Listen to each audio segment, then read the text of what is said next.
When I draw on paper, the literal texture of the paper is smooth, so I have to use techniques to create the illusion of texture. When we create the illusion of texture, we use mark making, and this is called simulated texture. Here's the template that I'll be working into. I'm using a 2B pencil, and I start off with hatching using diagonal lines. I can control the pressure.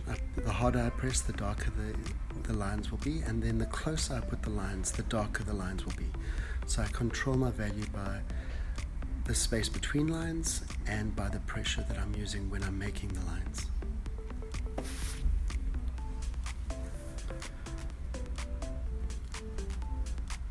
Cross hatching is similar to hatching in that I'm also working with lines, but my lines overlap at slightly different angles.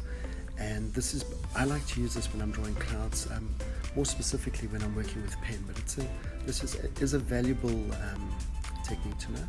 The next technique that we're working with is stippling, where I'm just drawing with little dots. I find that working with a blunt pencil is probably the best way to do this. And this is really good for if you're drawing rust, or if you're drawing in the pores of skin. The next step that I'm working on here, I'm working with little circles with the side of my pencil, holding the pencil at the back when I'm working into the lighter areas, and holding it quite close to the front when I'm working into the darker areas. This is also really good for skin, for the smoother areas of skin, possibly if you need to draw clouds, or if you need to draw a glass and you want a really smooth surface. This is a very helpful technique.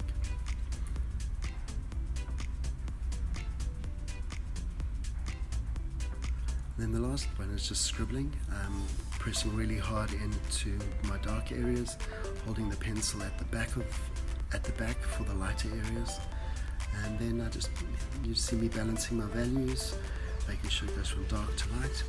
Here you can see the 5 different techniques for drawing with pencils and creating simulated texture.